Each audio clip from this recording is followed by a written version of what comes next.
Hello, and welcome to tonight's book reading session of Preparing for the Day After, a picture ebook. Preparing for the Day After is a photojournalistic treatise on disaster mitigation published by me, Malini Shankar, and Walter Keller for the 10th anniversary of the Asian tsunami. Tonight, we will learn about the impact of the Asian tsunami on fisheries sector. It is chapter 15. But let us first recap what we have learned in the previous book reading sessions before starting tonight's session. Water and sanitation. Water and sanitation is central to developmental discourse. Culture sensitive food security has also evolved out of local agrometeorological conditions prevalent in an area. Livelihoods based on local agrometeorological conditions are the best means of ensuring livelihood security.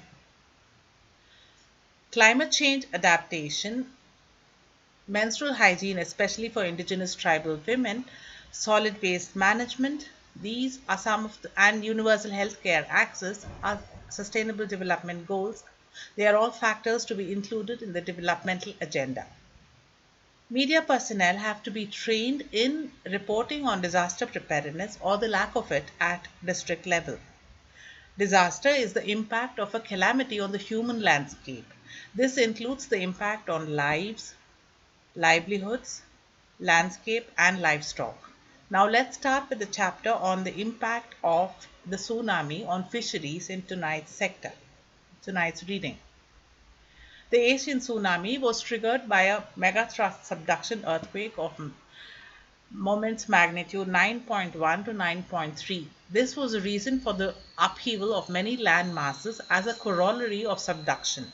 That is, in technical parlance, it is referred to as co-seismic activity of plate boundaries. In many places, corals died because of the upheaval of land masses above the sea.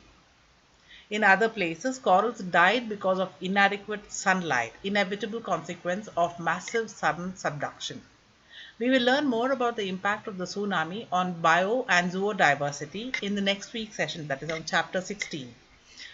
The lithosphere changed its profile, accounting for change in the course of currents, wind speeds, rainfall patterns, marine nutrients, etc. That also affected submarine and sea surface temperatures and therefore fisheries. In other coastal places, the estuaries and beaches, sand strips, and sandbars changed profile. In some places, the tsunami smashed land so hard that it widened the mouths of the rivers and their estuaries.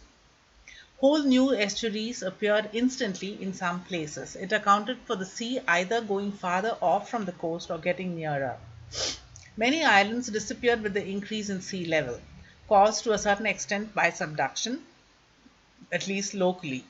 Here is a Google Earth graph which shows a few islands off the west coast of Great Nicobar having disappeared under the sea to become a reef. That was there in the chapter. Perhaps it's not come in tonight's video. I shall nevertheless upload it. Um, if indeed fish catch returned to normal yield less than 3 years after the calamity, it alludes to the elastic nature of subsidence in plate tectonics, but remains to be researched further by Earth scientists. Convergence of tectonic plates along the subduction zone can possibly create a thrust of volume of seawater and thus local sea level change. Local impacts of climate change can be varied. Rocks on the sea, like in Andaman Sea or off the coast of Thailand, in places like Phuket and Krabi, Indian Ocean coast of Sri Lanka, the sea does show a change. Seismic changes are largely momentary, said Dr. C.P. Rajendran at the Center for Earth Sciences in the Indian Institute of Science, Bangalore, in an exclusive discussion with me in Bangalore on the 4th of October 2012. The significance of geologically induced natural calamities are borne out by their impact on the human landscape. Aviation, shipping, agriculture, fishing, trade and commerce, health of humans and livestock, economic production, and last but not the least, need for education in earth sciences. Natural calamities can indeed have calamitous impacts on the future generations itself. Climate change is one such calamity happening right under our noses right now. A study of the near term and long term impact of the Asian tsunami serves the need for education and awareness in earth sciences. In this article, the link of which appears below, Uh, it was published by me in the New Indian Express on the 11th of March 2007. Professor P.M. Mohan, head of the Department of Ocean Studies and Marine Biology of the Pondicherry University in Port Blair, Andaman Nicobar Islands, alludes to the temporary rise in sea levels after the tsunami. He says the sea level has increased by at least 3 meters in some areas. It also explained changes in fish feeding, spawning, nesting grounds, and fish migration routes, leading to changes in fish yield and fish catch. Fishing labor has also been remapped, more or less, by the tsunami, that is. A change in bathymetric profile of the lithosphere accounts for quantifiable change in wave patterns and change in tidal energy. Submarine volcanic activity or volcanic activities of sea mounts have not been studied accurately post Asian tsunami. For example, sea mounts or submarine volcanoes can trigger undersea landslides, causing local insignificant tsunamis. This can also lead to change in feeding, spawning, and nesting grounds for fishes. Submarine volcanic activity also can surely change the profile of nutrients in the sea thanks to release of minerals. That should then logically enrich fish catch in such areas with active sea mounts. For an introductory perspective on sea mounts, you may wish to read this link on Wikipedia. These links are also put up in the description box below. In this YouTube video, Professor John Delaney, University of Washington School of Oceanography from the University of Washington in United States of America, alludes to change in fish migration routes because of seamount activity. Another very informative video produced by the National Oceanographic and Atmospheric Administration of the US about seamounts is found on this link. Another French video by Arte HD Television with spectacular footage of a submarine volcano or a seamount can be seen on this YouTube video. The former director of Fisheries Department in the Andaman Nicobar Islands, Dr. Krishnamurthy, who has since retired, refers to fish stock dislocated post-tsunami. The fish stock, he says, has also been dislocated. Over 1,200 different species of fish found in the seas around the islands, that is Andaman Nicobar Islands, are today dislocated as their habitats have changed, says Dr. Krishnamurthy. Their newer habitats need to be studied, unquote. During this transition phase, depleting fish stock then is a consequence of geomorphological causes.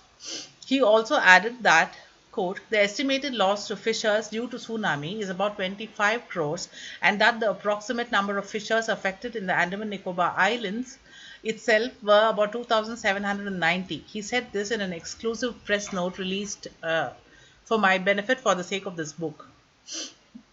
At least one fisherman from Karaikal Medu village in Pondicherry or Puducherry reported that when he was out at sea fishing on the day of the tsunami lashed land, he was surprised to see for the first time in his life water bubbles spouting from the ocean floor. Later, on landing in his devastated village and learning about the tsunami, he correlated the occurrence of bubbles as a geological after effect of the tsunami and the earthquake.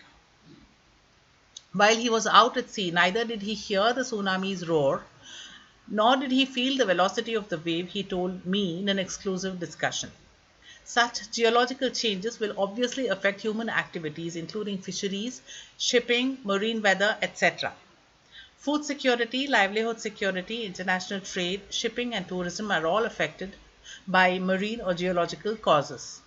The tsunami rolling forward in knots with massive seismic energy had devastating effects on fisheries everywhere. Fisherfolk in all affected areas and coasts lost craft and gear, their precious tools in fishing. With most fisherfolk living below poverty levels, their vulnerability increased on account of having to reinvest on craft and gear. Besides, their fish catch reduced in the near and medium term on account of change in bathymetric profile. They also faced food insecurity, and the fear factor prevented fishers from putting out to sea for anything from 6 to 20 months on the various coasts that the tsunami battered. Though most fishers who lost craft and gear were compensated by their national governments, the fear factor prevented them from restarting their livelihoods at sea. Fisheries suffered the most because of the Asian tsunami.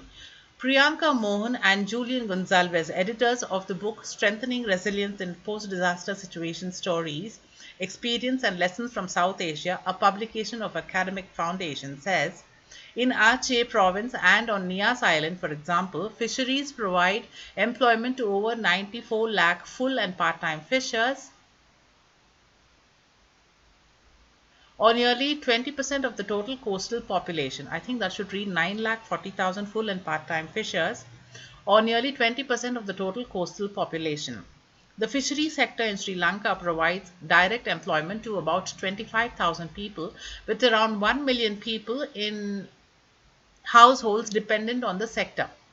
In the state of Tamil Nadu, India, there are 591 fishing villages and 362 fish landing centers where around 700,000 mostly small scale fishers operate 59,000 vessels. The high dependence on natural resources makes these communities particularly vulnerable to changes in resource conditions. Unquote.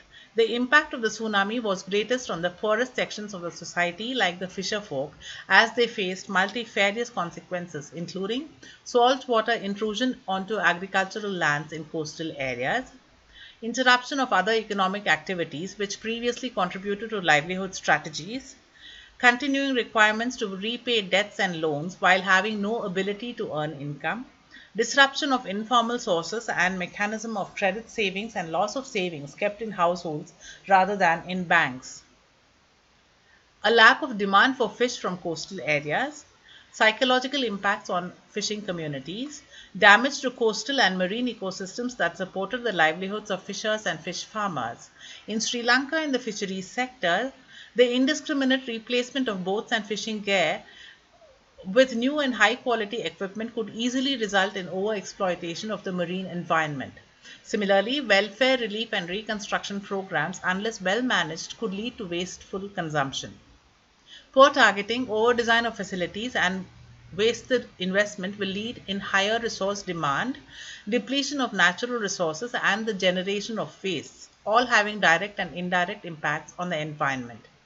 If the boats get damaged in, say, a cyclone, that is the end of our livelihood security, says Sudhakar, a fisherman in MGR Tittu, speaking a spattering of English as he has worked as a ship mechanic in Singapore for 10 months. He says, yes, there is a need for alternate livelihood options because fishing depends on weather vagaries and the sea is not very secure option, Sudhakar adds. But who can afford investments for alternative livelihood options? A 25-year-old Pushpa, another tsunami survivor, also of the MGR Tittu village, voices matter of factly.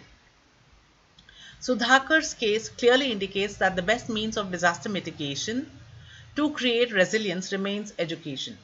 The fear factor contributed directly to loss of income over such long periods.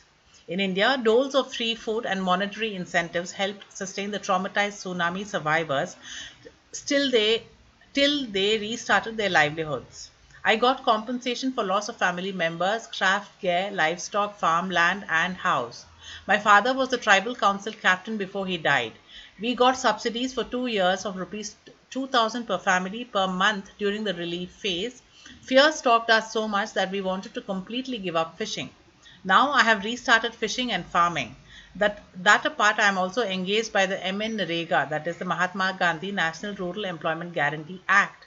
So I am now financially comfortable, says 46-year-old Munir Ahmed, Chief Tribal Captain at Pilpilo village in Kamorta Island, Middle Nicobar Group of Islands, Andaman Nicobar Islands, in an exclusive interview with me on the 5th of March 2014. Ahmed lost 11 of his relatives to the tsunami. Such stories abound in all tsunami-battered coasts. Francis Alexis, Chief Tribal Captain in Daring village of Kamorta in Middle Nicobar District, or the Middle Nicobar Group of Nicobar District, Andaman Nicobar Islands, spoke at length. He says, I lost two of my children and my father to the tsunami. 14 members of my extended family perished in the killer waves. I lost my traditional fishing boat, my hut, farming implements, oars, nets, etc. NGOs gave each family wooden boats for fishing, one fiber boat per village, and then the fisheries department gave one fishing boat per family. But fish catch has decreased considerably after the tsunami. It took about 2 to 4 years before we got our permanent shelters or houses. I'm also an agricultural farmer, but lands have been rendered very saline, and agricultural productivity too has declined, affecting our incomes, livelihood, and food security, says Francis Alexis, chief tribal captain in the Daring village of Comorta in Middle Nicobar group of islands, Nicobar district, Andaman Nicobar Islands. Indigenous people and fisher folk are the most vulnerable in the aftermath of calamities. The I wrote an article on the impact of the cyclone Phylin on indigenous people in Orissa or Odisha in the Interpress News Service, which can be accessed on this link. There is almost the same amount of fish as before the tsunami. The stocks, including mackerel, lesser sardines, anchovies, coastal tuna, oceanic tuna, carangids, sea fishes, pelagic sharks, perches are not affected by this calamity, says Professor Mohan in the New Indian Express article by me. His academic perspective is offset by realities the fisher folk face in reality. In all places where this author conducted interviews for research for my book, that is me, fisherfolk had the same refrain. Fish catch has dwindled after the Asian tsunami. After the tsunami, when the sea invaded land, creeks, sandbars, and sand strips jutted out of nowhere. Estuaries, coastal sand strips changed the profile. It led to either leaving the fishing villages farther from the sea or closer to the sea. Closer to the sea meant more vulnerability during hydrometeorological calamities, and farther from the sea meant lesser access to the sea and fishing activities, so it was really a case of being sandwiched between the devil and the deep sea.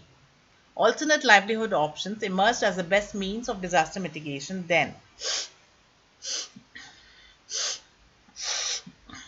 Additionally, with the increase in the number of boats and the decrease in fish stock, the fish catch is depleted drastically after the tsunami, leaving all vulnerable fisher folk even worse off, says Nagamuthu, a fisherman in MGR Nagar.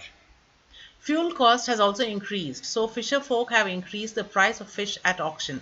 The moneylender has also increased his interest rates, leaving us more miserable than before, adds Ramai, a 48-year-old woman in MGR Tittu. In some places, estuary mouths have been sealed by shoals and sandbars, etc. Reaching the sea requires a longer sail, consequently more fuel expenses, which means the fisher folk are tied up in a vicious circle of increasing loans and diminishing fish catch with implications of diminishing profits. So fisher folk, already the most vulnerable population, are somewhat worse off economically after the tsunami. The fish catch has reduced because the coastline has changed, so we need to go farther out to sea. Currents and ocean flow have changed, leading to dwindling fish catch, says Sudhakar in MGR Tittu New Settlement in Kilai in Chidambaram Taluk, Kadalur district of Tamil Nadu. Quote, given that fish catch is dwindling and fuel expenses are increasing, interest rates on borrowings are also increasing. It is all very depressing and offers neither security nor peace of mind, whines Ramai. The pale afternoon sun sets her face aglow under the fire, under the leafy foliage of a birch tree on the sandy stretch in Kilai, the new settlement of MGR Tittu, when I met her in late February 2014. Ramai ekes out a living by finding shelter under another thatched roof of a hutment, reconciling her fate of not owning a home in the new township. The hardship she has to endure leaves her with a lack of sleep and body aches all over as she gestures to her elbows and hip bones. She speaks with her haunted eyes staring through her bony but very photogenic face. She'll come somewhere there, I'll try to highlight it. There have been experiments in sustainable development to include disaster resilience in livelihood security. You may wish to read more about such initiatives in this article by me in IPS. 99,704 fisher folks' livelihoods were affected in Kadalur district, according to official statistics of the district administration. A total of 6,300 fishing boats were either fully or partially damaged. The old adage that give a hungry fisherman a fish and he will come back for more again, but if you give him a fishing rod, he will go fish again, was the basis for the biggest relief measures undertaken by the Indian government. The fisheries compensation package from the government of Tamil Nadu in Kadalur district was 25.26 crores or about 0.412426 USD. Contrast this with the somewhat bitter experience in Indonesia. Quote, after the tsunami, most of the NGOs and the donors that gave aid in the livelihood sector viewed the tsunami victims as the objects rather than the subjects of the aid. They thought of the tsunami victims as weak, so most of the aid programs were targeted at short-term needs and physical projects and took a paternalistic attitude, and the format of the aid was not in accordance with local needs. As a result of this, the communities were not self-sufficient. Moreover, many of the outside aid programs after the tsunami developed a communal attitude of relying on outside help. According to the International Recovery Platform's report, Indian Ocean Tsunami 2004, Recovery in Banda Aceh, sponsored by the International Recovery Program and undertaken by Tsunami Disaster Mitigation Research Center of the Siak Kuala University in Banda Aceh, Sumatra, Indonesia, a report which was submitted in January 2012.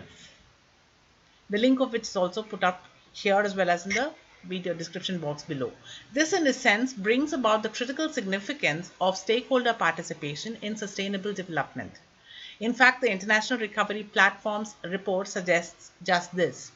Quote, in relation with this, the lesson that can be taken in the field of livelihoods is that outside parties who want to help disaster victims should empower the communities and consider the role of local institutions so that community rebuilding post-disaster is initiated by the local people themselves. Institutions on the local level can have a strategic role in rebuilding the area and their own communities so that they are self-supporting and can continue. A balance is needed in post-disaster rebuilding between physical and non-physical assistance.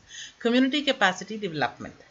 The community of disaster victims should be able to learn from the disaster to become aware and prepare for future disasters.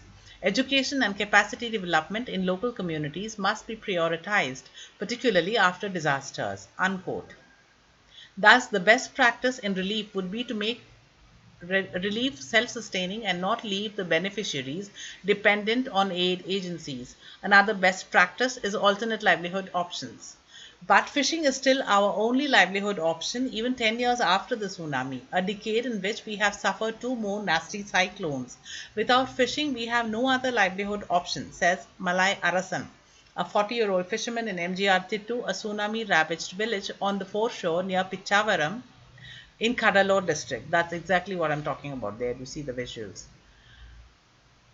It was a small sand strip on the foreshore of a mangrove forest swamp which was hammered by the tsunami, accounting for 64 mortalities in just one fishing village. If the self-help groups had good leadership and functioning, by now we should have ameliorated from poverty, asserts Sudhakar. Alternate livelihood options is not for uneducated fisher folk like us, madam, Sudhakar says with a resigned shrug, dropping off his naked shoulders.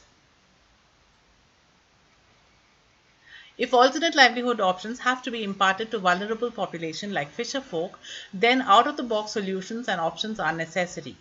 Mushroom cultivation may be a good sustainable option, says Dr. M.S. Swaminathan, father of the Green Revolution, former Rajya Sabha member, founder, chairman, and chief mentor of the M.S. Swaminathan Research Foundation, and the executive director of MSSRF, UNESCO chair in ecotechnology in Chennai. Fishing is a traditional wisdom or skill they have learned from their forefathers, regardless of the amount of formal education they have received. If livelihood options are aimed only at disaster mitigation or in securing livelihoods, then sustainable solutions are critically significant.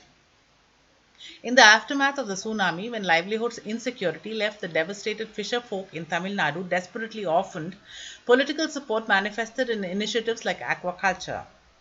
Aquaculture, it turns out, is more of a greed revolution, declares Dr. M.S. Swaminathan.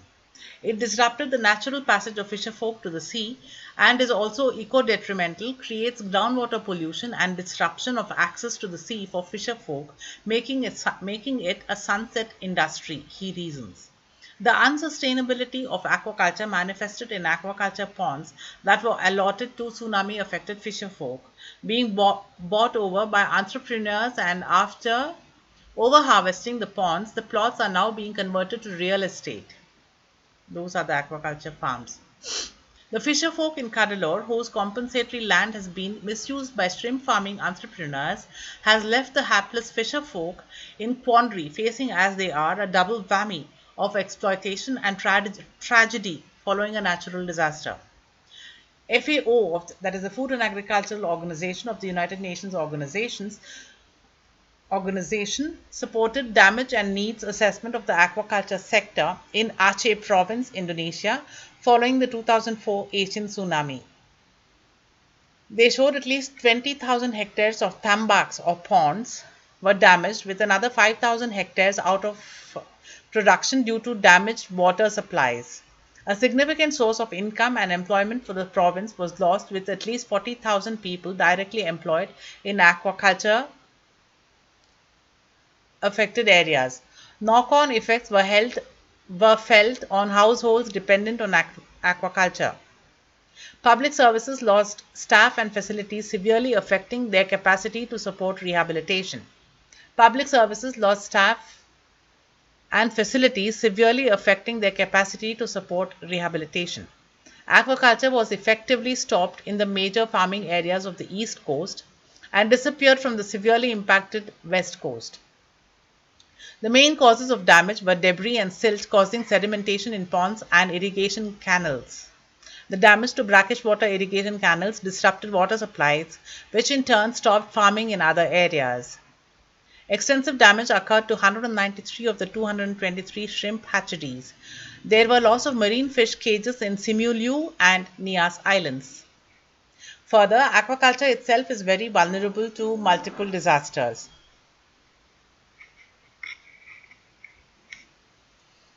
The sector is impacted by a wide range of disasters and emergencies, including, for example, droughts, earthquakes, floods, landslides, storms, tsunami and tidal surges, transboundary aquatic animal disease that's called TAD, and pest outbreaks, complex emergencies and protracted crises such as conflict, chemical hazards such as oil spills, nuclear release and radioactivity, and food insecurity. The impacts of these disasters on the aquaculture sector can be direct on individual households and production systems, or indirectly affecting the entire sector and beyond. The immediate damage from disasters can be loss of livelihoods, assets, that is, cages, ponds, bunds, and water supply systems, nurseries, hatcheries, feed mills, and brood stock. Post-harvest and processing facilities, and both private and public sector service and support providers, including research facilities. Other slow onset disasters such as fish disease outbreaks build up over time and significantly affect production, as with the salmon diseases which halved 2009 Atlantic salmon output in Chile, for example. Other factors can exacerbate these effects on vulnerable communities. Climate change impacts, poverty, weak institutions, HIV and AIDS epidemics, overfishing, and ecosystem degradation can increase underlying vulnerability. Disaster impacts can be compounded by the vulnerability of poor and marginalized groups and communities, usually coastal, who can be disproportionately affected. The number of disasters has been increasing in recent years, and as a consequence, strengthening resilience and reducing vulnerability to disasters are seen as increasingly important, says the FAO report on supporting disaster response and preparedness in aquaculture, the link of which is put up here as well as in the description box below.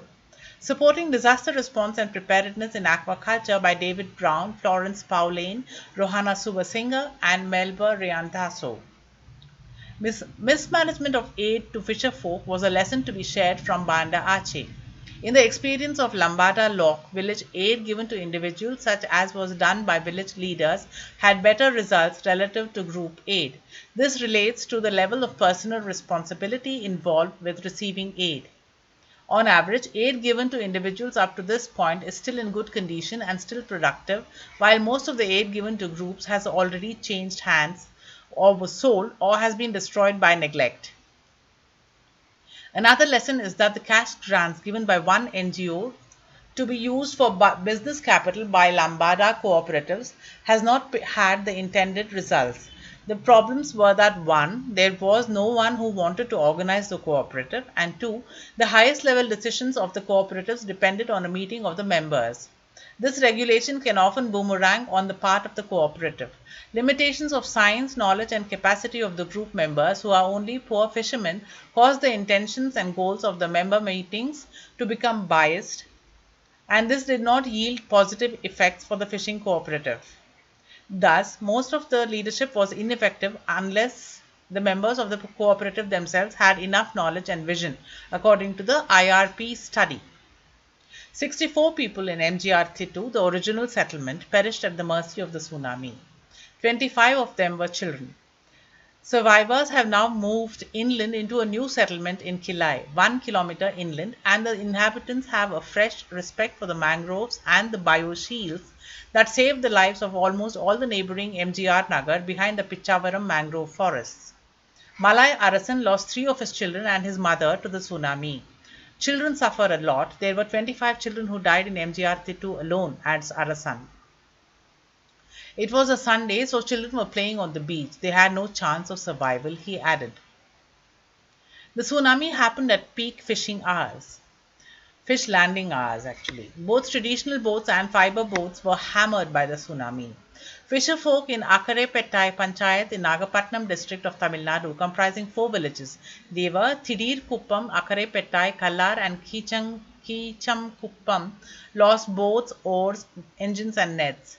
Besides, we lost our fragile thatched roofed hutments and all our worldly possessions, including our clothing and savings, our property papers, everything, says 43-year-old Manohar, president of the traditional Fisherfolk Panchayat in Akkarepettai village in Nagapatnam district, Tamil Nadu. The tsunami also pounded coastal or island farmlands, leaving them highly saline. The sea water inundation has still not drained 10 monsoons later.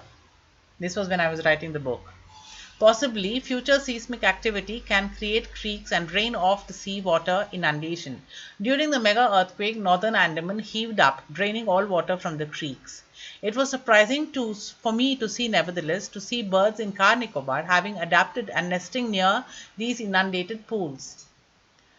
The tsunami had also inflicted damage to infrastructure like roads, bridges, jetties, piers, fish landing wharfs, etc. This not only impaired restoration of fishing activities but blocked relief effort and communications. In Nagapatnam, 51 marine fishing villages of the district could not be reached as the approach road were blocked and communication and electricity were totally disrupted. The help of the army and the naval forces were requested by the state government, and the boats which blocked the roads were cleared. Till then, officials had to wade through a small pathway under the boats, blocking the bridge connecting the fishing harbour. Similar problems were reported in other fishing hamlets, says an official assessment of the district administration of Nagapatnam. The tsunami also pounded agricultural lands in the hinterland, but fisheries was most affected sector among the livelihoods. Fiber reinforced plastic or the FRP boats and mechanized boats were smashed by waves and suffered irreparable damage. Thousands of kilograms of precious nets of fishermen were also washed away or damaged. Fisheries infrastructure like harbors and landing centers also suffered damages. Fisheries Department alone reported a damage of 479 crore rupees. That amounts to, how can I say this? 79,504,487.83 US dollars, says Dr. J. Radhakrishnan, IAS, who was appointed collector of Nagapatnam, the worst affected district in Tamil Nadu. You get an idea of the scale of devastation from the compensation that had to be mobilized by the government of Tamil Nadu.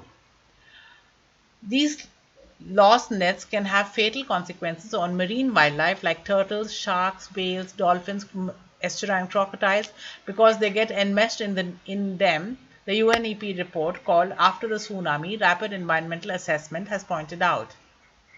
This calls for best practice. Fiber boats and nets are should be manufactured with hydrocarbons and cannot. Let me read this again. Fiber boats and nets are manufactured with hydrocarbons and cannot solve in water. So either we need biodegradable aids or we need to ensure that they are not abandoned at sea. Strict enforcement and vigilance is called for inviolate protection of the marine environment. It is an area in which India needs to pull up its socks a great deal. Damage to land itself was minor. Land was rendered saline and many people lost fishing craft and gear. But there was no loss of life in TS Petai and hence our village did not get major compensation or funds from the tsunami relief. We got compensation for the fishing craft and gear damaged by the tsunami indeed. Despite 10 summers, the groundwater is still saline, says Chola Rajan in TS Petai, Chidambaram Taluk, Kadalur district in Tamil Nadu, which was inundated by the Asian tsunami in a very unique way. The might of the waves was reduced by the presence of mangroves, but the tsunami did have debilitating consequences on fisheries as a livelihood. We will learn more about this in chapter on bioshields.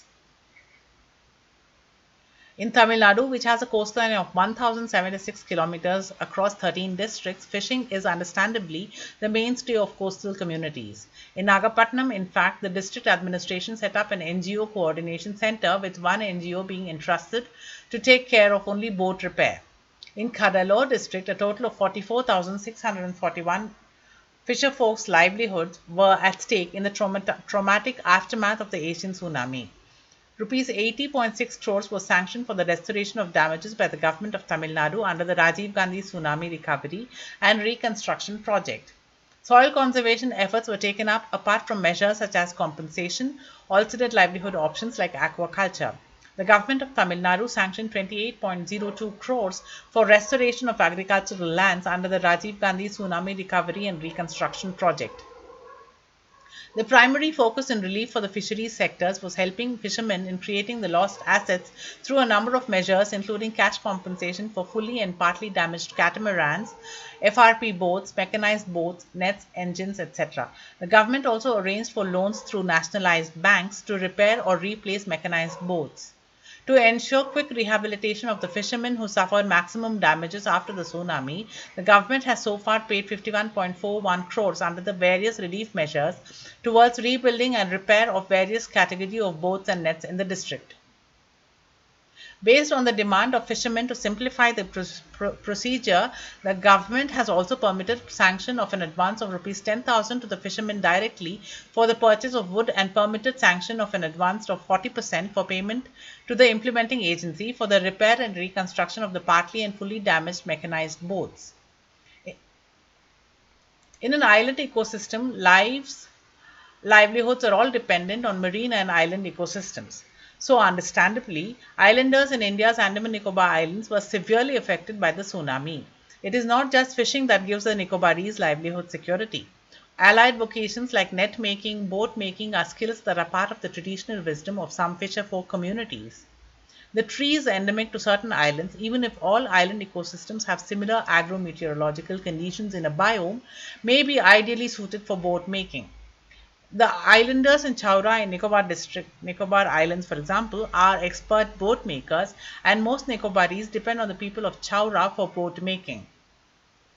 In exchange, the Chaurans barter other items like fishing nets from other islanders like Kha Nicobar, Batimalv, Tilanchong, Teresa, Bompoka, Kamorta, Trinket, Nankauri, Kachal, Mero, Thrak, Thrice, Menchal, Little Nicobar, Great Nicobar, Kondul, and Cabra because, quote, the art of net making is not known to islanders in Chowra, said Mr. A. Justin, Deputy Director at the Anthropological Survey of India, Kolkata, in an exclusive discussion with me. Other Nicobaris are good at making outrigger canoes or catamarans. Others make fishing nets. Other indigenous coastal communities in, say, a place like Orissa make bamboo mats and trays for drying fish and prawns. When indigenous people's traditional wisdom is so entwined with their ecosystem, one understands the significance of conservation for livelihoods. For a wildlifer like me, the idea of felling a tree for livelihood security does leave me admittedly flinching. But in a disaster situation, the import of livelihood security does overwhelm comparisons. Captive agroforestry or social forestry options of endemic trees may be a safer best practice to balance the needs of endangered faunal diversity in sensitive island ecosystems. To mitigate disaster risk, no one of the most sorry, come again. To mitigate disaster risk on one of the most vulnerable communities, fisherfolk, the inclusion of the hunter-gatherer tribe, the Irulas, into the scheduled list tribe in Tamil Nadu helped a great deal.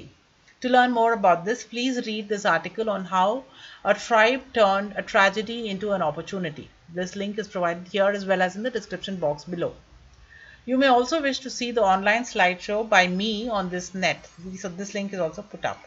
It took us 9 months for us to restart our fishing activities. Fishing is our food and livelihood because we Nicobaris do only subsistence fishing, says L. Davidson, Administrative Manager of the Elan Hinengo Cooperative Society in Car Nicobar.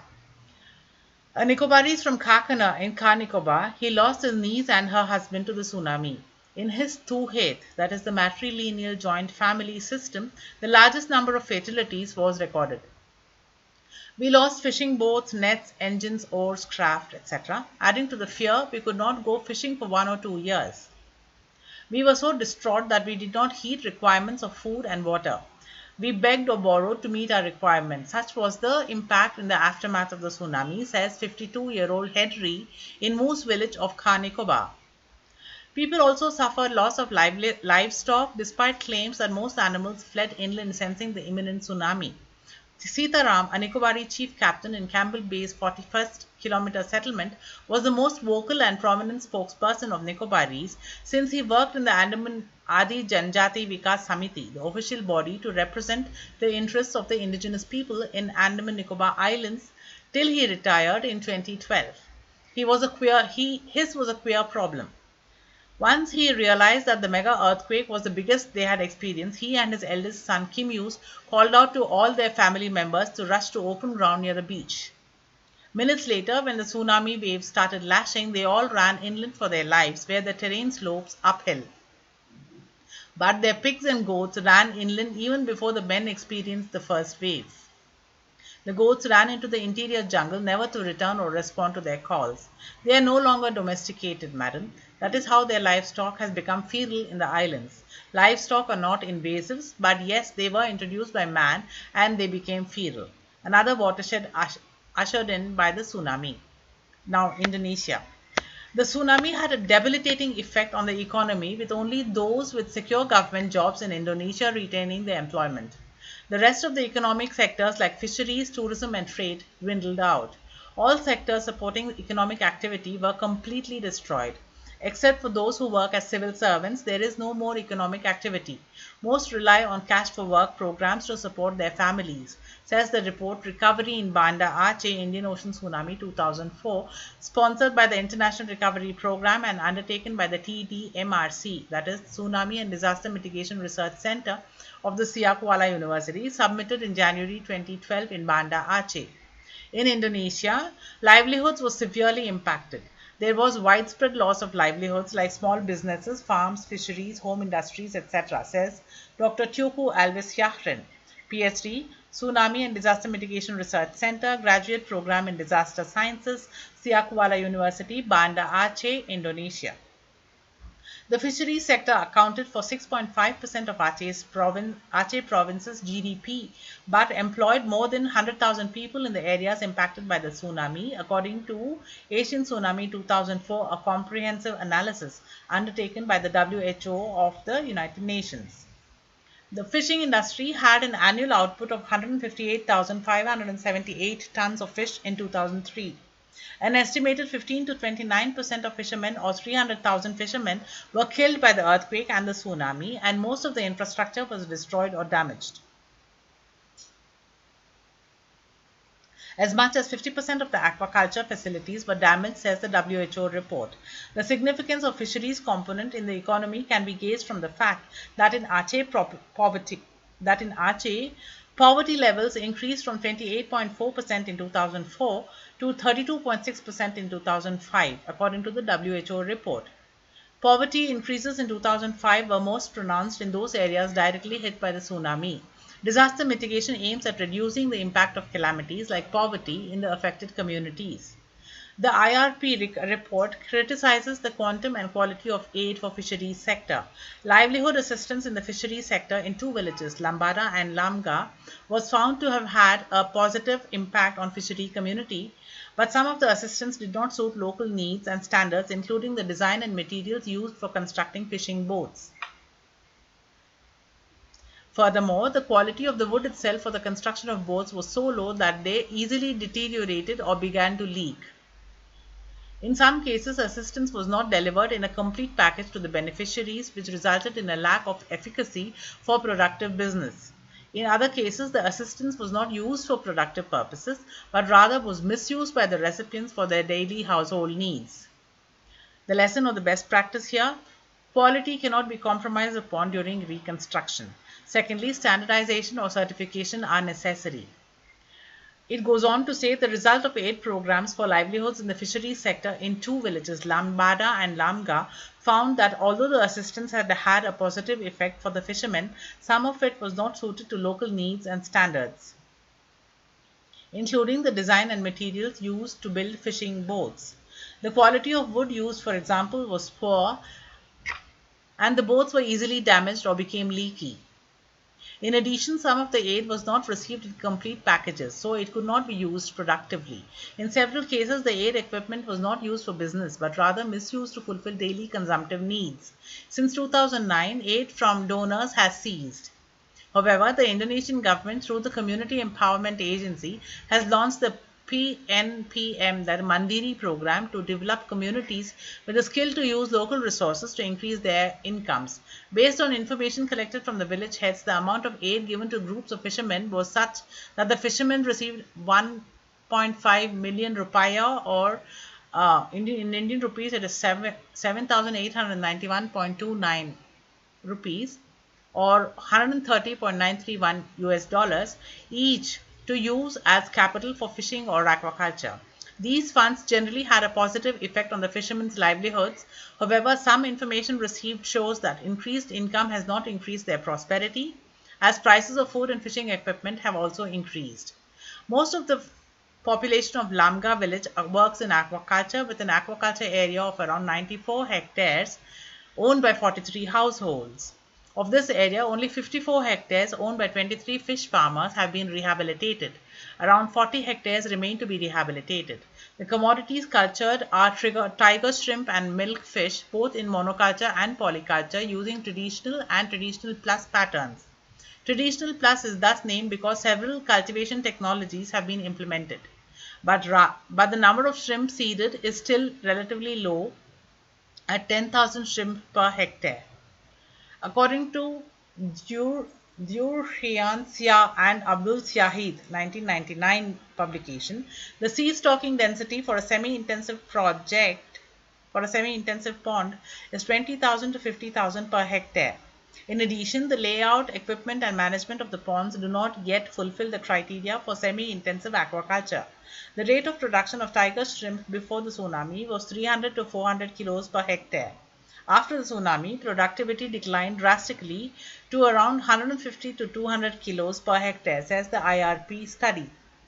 Despite 6 years of livelihood support, fisher folks' income levels in Banda Aceh did not return to pre-tsunami days, according to the IRP study that was submitted in January 2012. Before the tsunami, the fishermen's income was about 88,5808 USD per month, while after the tsunami it has decreased to 88.58 USD per month. Conversely, daily needs after the tsunami is greater than before because of the increased cost of basic supplies. Thus, the best practice or lesson to be learned from livelihood support in Indonesia is that the livelihood support has to be a mix of both traditional sustainable investment and sustainable support. In Thailand, groundwater salinity affected not just farming but livestock grazing, and thus incomes and livelihoods obtaining from the animal husbandry sector, like grazing, meat industry and poultry. Based on preliminary assessment, the Department of Mineral Resources, or MUNRO, that is Ministry of Natural Resources and Environment, estimated that 20,300 hectares of land on the mainland Thailand were inundated. It is estimated that about 1,505 hectares of agricultural land have been severely affected.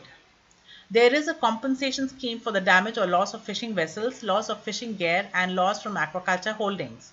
The level of compensation is based on fixed rates for each type of damage or loss. However, those rates may not compensate fully for the incurred losses. Additional support at the village level is required to enable a prompt livelihood recovery of the fishing communities. A large number of the lost fishing gear, such as stake traps, were illegal. There is a window of opportunity to introduce more sustainable fishing practices and economic incentives. There is also a need to devise and implement a strategy to procure the necessary material to rebuild houses and repair vessels, in particular wooden products. This would prevent wood coming from illegal or unregulated exploitation of the mangrove and other coastal forests, says the UNEP Environmental Impact Assessment of the Asian Tsunami for Thailand report. The widespread salinization of groundwater reserves affected well waters and freshwater bodies like lakes and reservoirs, affecting water supply in the near and long term. This in turn had impacts on fisheries, aquaculture, trade, tourism, and agriculture. Well water was found contaminated with coliform bacteria or chlorine in a significant number of wells in Phang Nga and Phuket provinces affected by the tsunami. In 2000, the total fish production in Thailand was estimated at 3.7 million metric tons, with 31.7% of the total marine catch taken in the Andaman Sea valued at 1.1 billion US dollars. Following the tsunami, the fishing industry, including coastal aquaculture, suffered major losses in terms of fishing vessels, fishing gear, culture ponds, cages, and shrimp hatcheries. In addition, 8 harbors have been severely damaged by the tsunami. The affected equipment in the fisheries sector in Thailand was 1,137 large fishing vessels, 4,228 boats or small fishing boats. Fishing gear affected in Thailand included um, 3,313 fishermen affected with uh, because of loss of fishing nets. 683 fishermen were affected by loss of stake traps. 2,537 fishermen were affected by loss of bamboo traps. The impact on coastal aquaculture was to the tune of 11 culture ponds, 5,977 cages, and 277 hatcheries in shrimp hatcheries were lost. The countries on the Bay of Bengal rim, including India, Bangladesh, Myanmar, Thailand, Malaysia, Indonesia, and Sri Lanka, additionally Bhutan and Nepal are also affected by weather in the Bay of Bengal, are particularly vulnerable to hydrometeorological disasters, including cyclones, storm surge, storms, drought, sea level rise, floods, flash floods, and forest fire. The vulnerability of the Andaman coast, in particular in Phang Nga, Phuket, and Krabi provinces, to natural disasters is clearly linked to land use and coastal development planning. To be effective, ICZM, being a cross-cutting issue, must be initiated at the early stage of the recovery process, as highlighted in the discussions of the three task forces recently established on coral reefs and coastal habitats, geological hazards, and community livelihoods. According to the ADB, Asian Development Bank, that is, sponsored study titled Adjustment and Recovery in Tsunami 2 years after the tsunami of 2007 by Bhanupong Nidhi Prabha, quote, fisheries was the second most affected sector at 12%, while damage to livestock and agriculture was negligible. In Phang Nga, though most of the damage was to business properties, the fisheries sector was also significantly affected. Many fishing boats were lost or damaged, and there were extensive damages to fish cages and shrimp hatcheries, which in turn affected the wider southern shrimp industry, which relied on supplies of post larvae from these hatcheries. Unquote. Short duration flooding is likely to have caused negligible infiltration of saline water into groundwater. However, water that remained in pools, lakes, or depressions after the tsunami could lead to saline infiltration, especially in areas with permeable soils and sediments, hence impacting groundwater. In addition, the destructive force of the tsunami has removed coastal sediments, resulting in a landward shift of the coastline in some areas. The intrusion of seawater in the coastal aquifers is expected to shift landwards over a similar distance, which may affect some nearby groundwater wells. In the long term, salinization of groundwater might also occur by deposited salts leaching from unsaturated zones into the groundwater. The problem of groundwater quality is further compounded by the potential contamination from sewage and the large amount of waste generated by the tsunami, which can have both the near-term and long-term consequences on farm economy and food security. The best practice for desalination: groundwater salinity has long-term impact on the water consumption patterns and consequently public health. Disaster mitigation on this score calls for soil conservation, watershed management, rainwater harvesting, and sustainable means of groundwater purification like conservation of mangroves and other bioshields like coral reefs. In Thailand, the livelihoods of well over 50,000 people engaged in tourism, fisheries, and agriculture have been directly affected. An alarming manifestation of unsustainable livelihoods is the procurement of illegally harvested timber for fishing boats, crab traps, etc. in Thailand. The tsunami provided a window of opportunity to streamline procurement and regularize unsustainable means of livelihood security, the UNEP study cites. In Sri Lanka, increased poverty is potentially the most important effect of this natural disaster. The macroeconomic impact of the tsunami is expected to be worse off in Sri Lanka than in any other affected country apart from the Maldives, but the macro level of analysis conceals a much more sinister impact on the livelihoods of the poor. Fisheries, tourism, trade, agriculture, and artisanal or cottage industries provided most of the livelihoods in the affected areas, and all have been severely impacted. The worst effects of the tsunami were experienced by people living in weakly constructed and unplanned settlements close to the shore, women and children deprived of breadwinners, and those with marginal livelihoods as cottage artisans. A large number of home-based production and income-generating activities were destroyed, affecting women in particular and reducing family incomes. The catastrophe could drive around 250,000 more people below the poverty line, and these numbers could increase if concerns over basic needs are not properly and quickly addressed. The complex interaction between waterborne energy, seabed, and the terrestrial terrain meant that the effects of the tsunami were different from place to place, but in general, the eastern, northeastern, and southeastern coasts of Sri Lanka were particularly hard hit. Overall, the tsunami affected two-thirds of the coastline of Sri Lanka, over 1,000 kilometers in total. Seawater penetrated from tens to hundreds of meters inland, in places thousands of meters, and typically drained away within 30 minutes. And nearly 100,000 houses were destroyed, along with tens of thousands of vehicles and much infrastructure. About 27,000 fatalities were fishermen, and two-thirds of the nation's fishing boats were wrecked, destroying many jobs. Farming was affected by the incursion of large amounts of salt water and marine sediment to fields and wells. Tourism was suspended in the middle of its peak season, and many coastal hotel rooms were destroyed and additional jobs lost, says the UNEP study. In Sri Lanka, as if the insecurity of livelihoods dependent on weather vagaries was not enough, there was a significant number of government officials who lost their lives in the tsunami.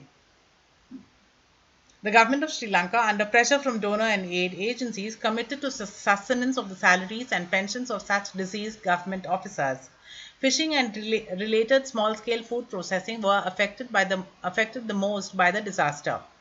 Of the country's 29,700 fishing boats, about two-thirds were destroyed or significantly damaged, along with outboard motors, ice storage units, fishing gears, and nets. Entire fishing communities were dependent on these fleets. Damage to the agricultural sector included the destruction of standing crops on home gardens, washing away of tree crops, and entry of seawater to productive fields, which may render them unusable for many months. An estimated 27,000 jobs in the tourism industry were suspended by the tsunami, one-third in officially registered hotels and the rest in unregistered hotels and guest houses. Many small businesses and informal traders catering to the tourism industry, that is, like dives, souvenir handicraft shops, and internet cafes, etc., were damaged and are now facing a sustained period with far fewer customers. The main tourism season of January to March 2005 is likely to be lost entirely, says the UNEP study after the tsunami rapid environmental assessment. In Maldives, on a per capita basis, the Maldives is one of the countries who was worst affected by the tsunami. 69 islands of the country's 199 inhabited islands were damaged out of a total of approximately 1,190. 20 were largely devastated and 14 had to be evacuated. Approximately 13,000 internally displaced persons are either homeless or living with friends and relatives on other islands. In all, nearly a third of the country's 290,000 residents have suffered from loss or damage of homes, livelihoods, and local infrastructure. In 2004, the fisheries sector contributed to 9.3% of the country's GDP. The sector is a key component of rural livelihoods and income and is commercially very significant, consisting of subsistence-based pole and line fisheries as well as commercial fisheries and small processing units. The government of the Maldives estimates that infrastructure damage to the fisheries sector is valued at 25 million US dollars. Damages includes the loss or destruction of 120 fishing boats, vessels, partial damage to 50 vessels and several boat sheds, as well as loss of reef fishing, boat equipment and ocean cages. In addition, 374 fish processors lost equipment and 2 fishery institutes were damaged. The UNEP study recommends the Maldives Coral Relief the Maldives Coral Reef Monitoring Program needs to be expanded to cover more reefs and to enable a detailed assessment of the tsunami's impact on fragile, already depleted coral populations and related ecosystems. Expansion of the country's marine protected area network is crucially important in order to protect the Maldives' invaluable coral systems. The capacity of the Ministry of Fisheries, Agriculture and Marine Resources to monitor, analyze, and protect the Maldives' marine resources should be expanded and strengthened. When we understand geomorphological factors that spare Maldives, the hydrometeorological disasters like cyclones and the rare tsunami, one understands that climate change is the greatest threat to the Maldives. For the majority of the cyclones pummel into the Bay of Bengal rim countries, largely sparing the atolls in the Maldives. The major disaster risks facing the Maldives are related to climate change factors, storm surge, and tsunamis, while tsunamis are extremely destructive, as demonstrated by the current tsunami disaster, which often hit other areas of the Indian Ocean. As a consequence, the country has focused on what it has seen as its main risk, global warming and the consequent sea level rising. Despite the moderate hazard risks, the vulnerability of the country is quite high due to its special geophysical characteristics, that is, small and low-lying islands, says the UNEP study. The Department of Meteorology keeps constant watch for weather-related disasters and issues warnings in the event of tropical disturbances, torrential rain, or strong winds. The department also monitors seismological activities and physical oceanography.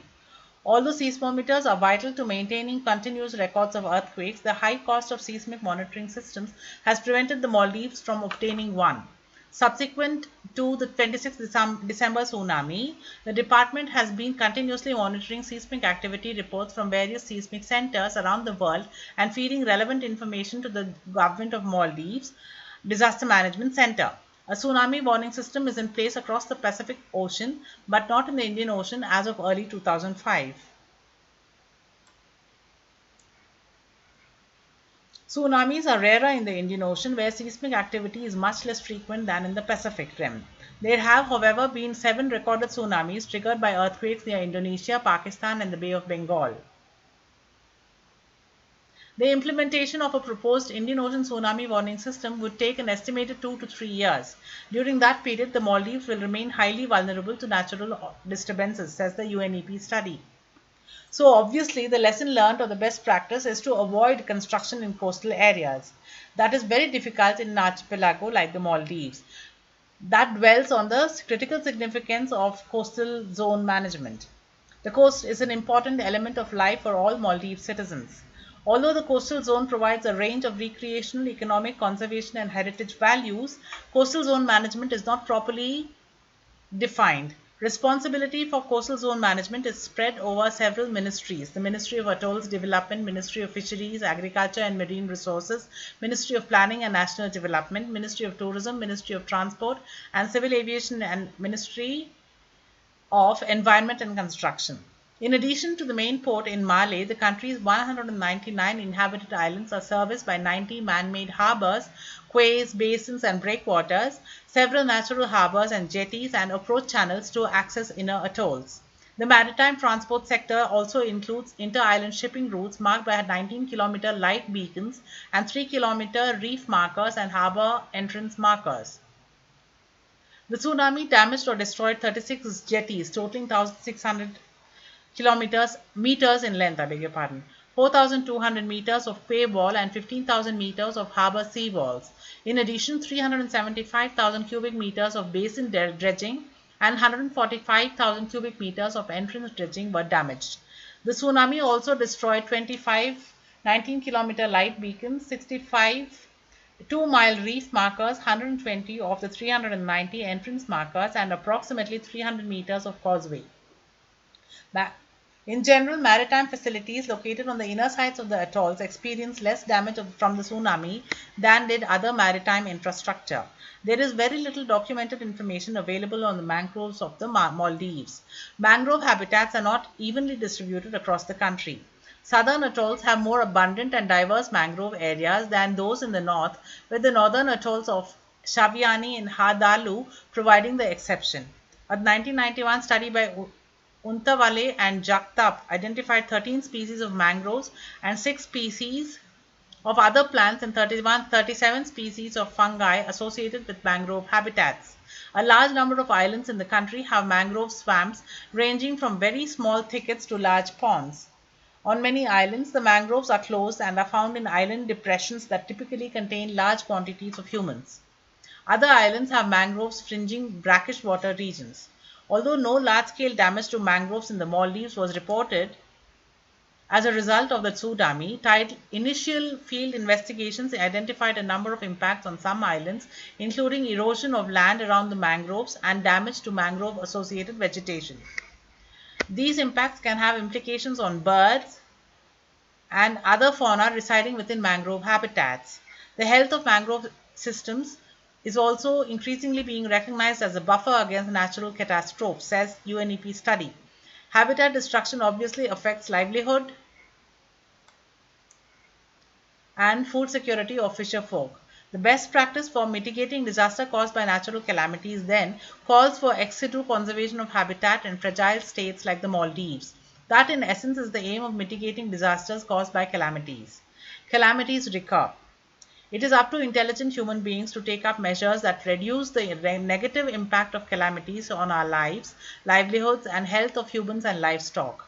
The very fact that the 1945 tsunami is not published in the Indian media archives in the past 70 years causes concern. Record keeping and database management of hydrometeorological calamities like cyclones help in easy reference and documentation, so essential for drafting policy guidelines. It also helps in forecasting early warning.